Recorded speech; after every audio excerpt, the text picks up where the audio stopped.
প্রিয় দর্শক ও শ্রোতাবৃন্দ, আসসালামু আলাইকুম। আশা করি ভালো আছেন। আমার আজকের এপিসোডে আপনারা জানতে পারবেন মধ্যযুগীয় ইতালির এক পরিব্রাজক মার্কো পোলোর বিশ্ব ভ্রমণের কাহিনী। বিস্তারিত জানতে চ্যানেলটি সাবস্ক্রাইব করে ভিডিওটি শেষ পর্যন্ত দেখুন। মার্কো পোলো এমন একজন ভ্রমণকারী, ব্যবসায়ী ও লেখক ছিলেন, যার ভ্রমণ কাহিনী ইউরোপের মানুষের কাছে এশিয়াকে নতুনভাবে পরিচয় করিয়ে দেয়।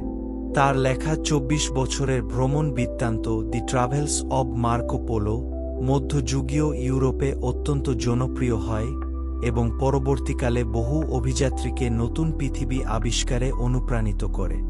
মার্কো পোলোর জন্ম ১২৫৪ সালে ইতালির ভেনিস নগরীতে। সেই সময় ভেনিস ছিল ভূমধ্যসাগরীয় অঞ্চলের অন্যতম গুরুত্বপূর্ণ বাণিজ্য কেন্দ্র। মার্কো পোলোর পরিবার ছিল ভেনিসের এক ধনী ও প্রভাবশালী বণিক পরিবার। তার বাবা নিকোলো পোলো এবং চাচা মাফেও পোলো ছিলেন জুয়েলারি ও রেশম ব্যবসায়ী। তারা ইউরোপ ও এশিয়ার বিভিন্ন অঞ্চলে ব্যবসা করতেন। মার্কোর জন্মের সময় তার বাবা ও চাচা উভয়ই ব্যবসার উদ্দেশ্যে এশিয়ায় ছিলেন, ফলে মায়ের কাছেই তিনি বড় হন। তবে দুর্ভাগ্যবশত তার শৈশবেই মায়ের মৃত্যু হয়। ফলে তিনি তার খালা ও চাচার পরিবারের কাছে বড় হন এবং বাণিজ্য, হিসাবরক্ষণ ও বিদেশি মুদ্রার মতো ব্যবসায়িক বিষয়ে শিক্ষা লাভ করেন।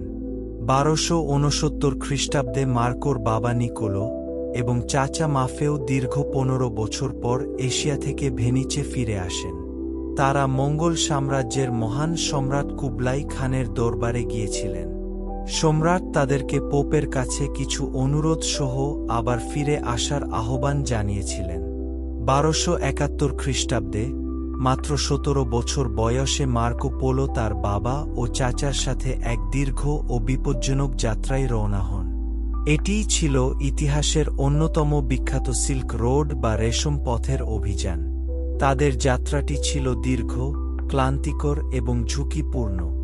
ভেনিস থেকে ভূমধ্যসাগর পাড়ি দিয়ে তারা বর্তমান তুরস্ক, ইরান, আফগানিস্তান এবং পামির মালভূমি অতিক্রম করেন। এরপর তারা পার হন এশিয়ার কুখ্যাত ও বিপজ্জনক গোবি মরুভূমি।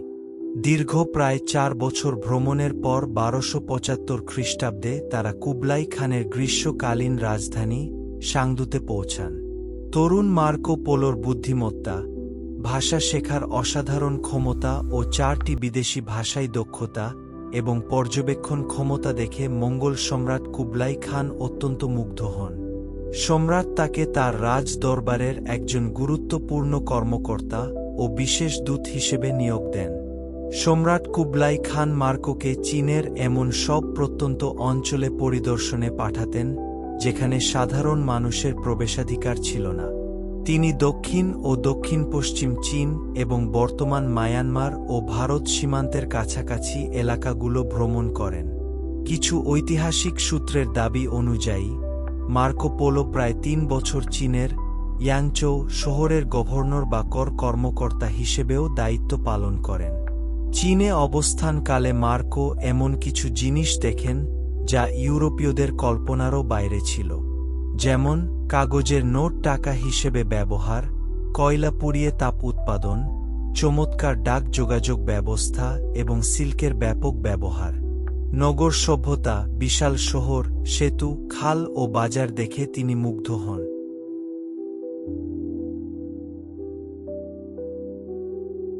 দীর্ঘ ১৭ বছর চীনে কাটানোর পর পোলো পরিবার নিজেদের দেশে ফিরে আসার সিদ্ধান্ত নেন।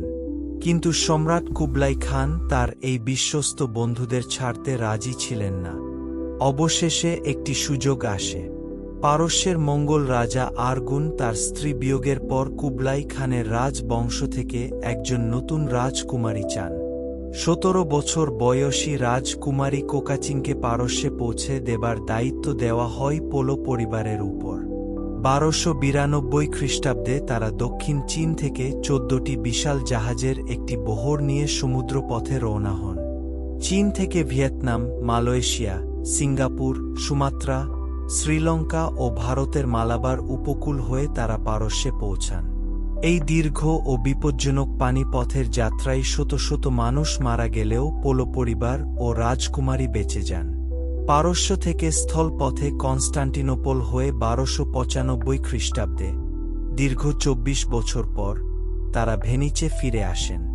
24 বছর পর যখন তারা ভেনিচে ফেরেন, তখন তাদের আত্মীয় স্বজনরা তাদের চিনতেই পারেনি, কারণ তারা ইতালীয় ভাষা প্রায় ভুলেই গিয়েছিলেন এবং তাদের পরনে ছিল মঙ্গোলীয় পোশাক। কিন্তু যখন তারা তাদের পোশাকের সেলাই খুলে ভেতর থেকে লুকিয়ে আনা প্রচুর হীরা, চুনি ও পান্না বের করলেন, তখন সবাই অবাক হয়ে তাদের স্বাগত জানায়। ভেনিচে ফেরার কিছুদিন পর ভেনিচ ও জেনোয়ার মধ্যে যুদ্ধ শুরু হয়। 1298 খ্রিস্টাব্দে একটি নৌযুদ্ধে অংশ নিয়ে মার্কো পোলো জেনোয়ার সেনাদের হাতে বন্দী হন। জেনোয়ার কারাগারে তার পরিচয় হয় রুস্তিসেলো দা পিসা নামের একজন রোমান্স লেখকের সাথে। বন্দী থাকা অবস্থায় মার্কো পোলো তার এশিয়ার অবিশ্বাস্য ভ্রমণের বিবরণ রুস্তিসেলোকে মুখে মুখে বলেন এবং রুস্তিসেলো তা ফরাসি ভাষায় লিখে রাখেন। এই বইটির নামই হল দি ট্রাভেলস অব মার্কো পোলো। এই বই ইউরোপে বিপুল আলোড়ন সৃষ্টি করে।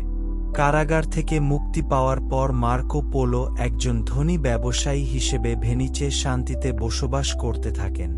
তিনি বিয়ে করেন এবং 3 কন্যা সন্তানের জনক হন। মৃত্যুর আগে মানুষ যখন তাকে জিজ্ঞেস করেছিল যে তার বইয়ের গল্পগুলো কি সত্যি নাকি বানানো, কারণ ইউরোপীয়রা তখনও বিশ্বাস করতে পারছিল না যে এশিয়ায় কাগজের টাকা বা এত সমৃদ্ধ শহর থাকতে পারে, তখন মার্কো পোলো বলেছিলেন, আমি যা দেখেছি তার অর্ধেকও আমি লিখিনি। তার এই বই ইউরোপের ভৌগোলিক জ্ঞানকে সম্পূর্ণ বদলে দেয়। প্রাচ্যের সম্পদ ও সমৃদ্ধির কথা জেনে ইউরোপের বণিকরা এশিয়ার সাথে যোগাযোগের নতুন পথ খুঁজতে শুরু করেন। বলা হয়ে থাকে যে বিখ্যাত নাবিক ক্রিস্টোফার কলম্বাস যখন আমেরিকার উদ্দেশ্যে রওনা হয়েছিলেন, তখন তার সাথে মার্কো পোলোর এই ভ্রমণ কাহিনীর একটি কপি ছিল। কলম্বাস মূলত মার্কো পোলোর বর্ণনা করা সেই সমৃদ্ধশালী এশিয়া বা ভারতে পৌঁছানোর জন্যই সমুদ্রযাত্রা করেছিলেন। ইতালীয় পরিব্রাজক এবং বণিক মার্কো পোলো ছিলেন মধ্যযুগের সবচেয়ে বিখ্যাত অভিযাত্রীদের একজন। তার দীর্ঘ 24 বছরের এশিয়া ভ্রমণ এবং বিশেষ করে তৎকালীন রহস্যময় ও সমৃদ্ধ দেশ চীনের বিবরণ ইউরোপীয়দের বিশ্বভাবনায় এক বিশাল পরিবর্তন এনেছিল। এই বিশ্ববিখ্যাত পরিব্রাজক মার্কো পোলো 1324 খ্রিস্টাব্দের 8ই জানুয়ারি 70 বছর বয়সে ইতালির ভেনিচ নগরীতেই মৃত্যুবরণ করেন। কিন্তু তার গল্প আজও বেঁচে আছে। তিনি শুধু একজন ভ্রমণকারীই ছিলেন না, তিনি ছিলেন 2 মহাদেশের মধ্যে জ্ঞানের সেতু বন্ধন। তার লেখা বই পরবর্তীকালে অসংখ্য অভিযাত্রীকে অনুপ্রাণিত করেছিল, আর সেই কারণেই ইতিহাস আজও তাকে স্মরণ করে বিশ্বের একজন অন্যতম শ্রেষ্ঠ ভ্রমণকারী হিসেবে। প্রিয় দর্শক ও শ্রোতাবৃন্দ, এই ইতালীয় পরিব্রাজক মার্কো পোলোর বিশ্ব ভ্রমণ কাহিনী ভালো লাগলে ভিডিওটি লাইক ও শেয়ার করুন। আর এই ধরনের আরও ঐতিহাসিক শিক্ষামূলক ভিডিও পেতে চ্যানেলটি সাবস্ক্রাইব করে সাথেই থাকুন। ধন্যবাদ।